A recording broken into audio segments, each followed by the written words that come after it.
What is up, everybody? It is your man, Mike Gilbert. I'm here, Sans JD.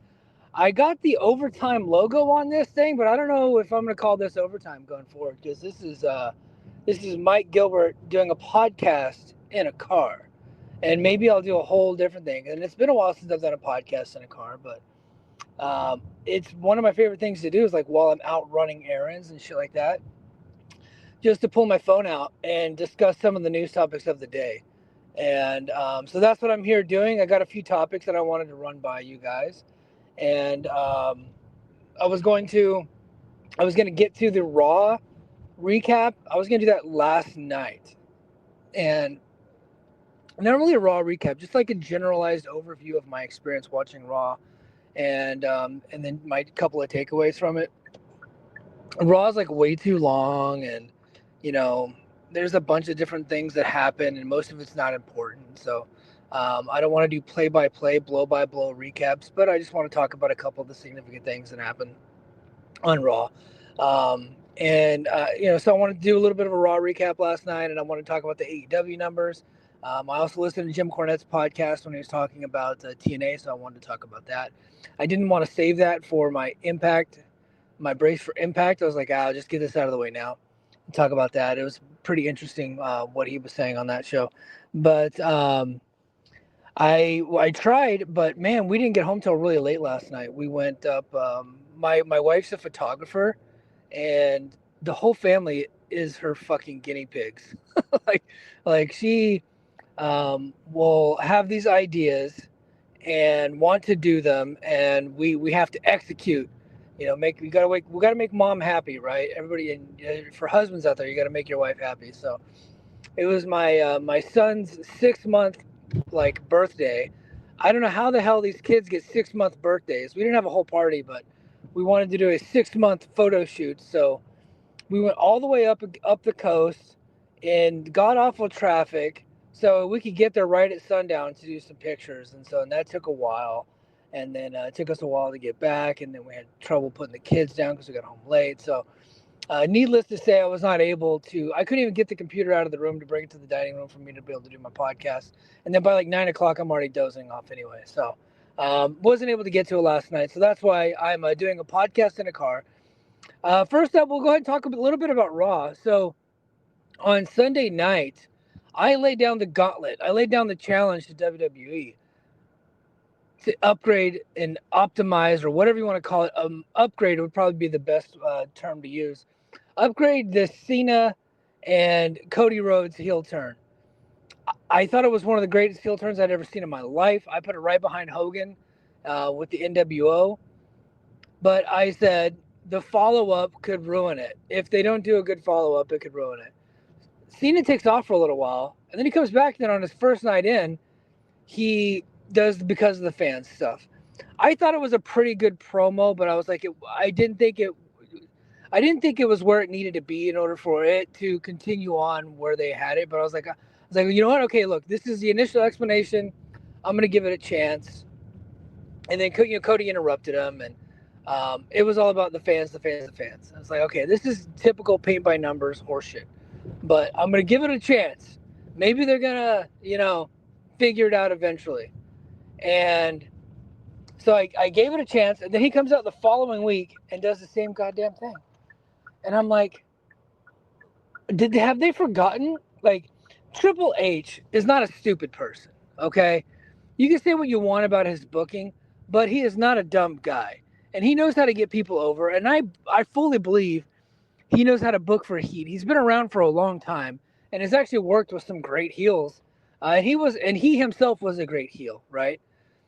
So I'm like, he can't just be stupid. So what the hell's going on? So the second week, they do the same exact paint by numbers horseshit.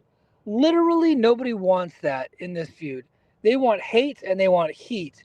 And we want a better explanation from John Cena as to why he turned on Cody Rhodes, then he doesn't like the fans. Well, finally this week, I was prepping to shit all over it. At this point, I'm thinking that the heel turn has flopped. I have lost a significant amount of interest in the feud, and he comes out. He's immediately interrupted by Cody, and then Cody, turns the table on him, and then eventually draws him into a war of words. And then Cena lays it on him why he turned on Cody, because he said Cody is ruining his legacy. Cody is too mediocre to be carrying the company the way that he carried it for all them years. That Cody was basically his chauffeur. And he did take some shots at AEW, which I thought were great, because I don't have mental health about wrestling. Like, that stuff doesn't offend me. I know some people, like, if it's your favorite company and the other company takes a shot at it on television, like, it genuinely hurts your feelings. It's weird to me to get my feelings hurt like that. Like, I don't understand it. But some people genuinely got their feelings hurt. I did. I thought it was a good line where he said, I make empires for billionaires and you just take money from their kids. I thought that was fantastic. So I think we're back on. The feud is back on. The heat is there. We got hatred now. We have a better explanation from Cena as to why he turned heel.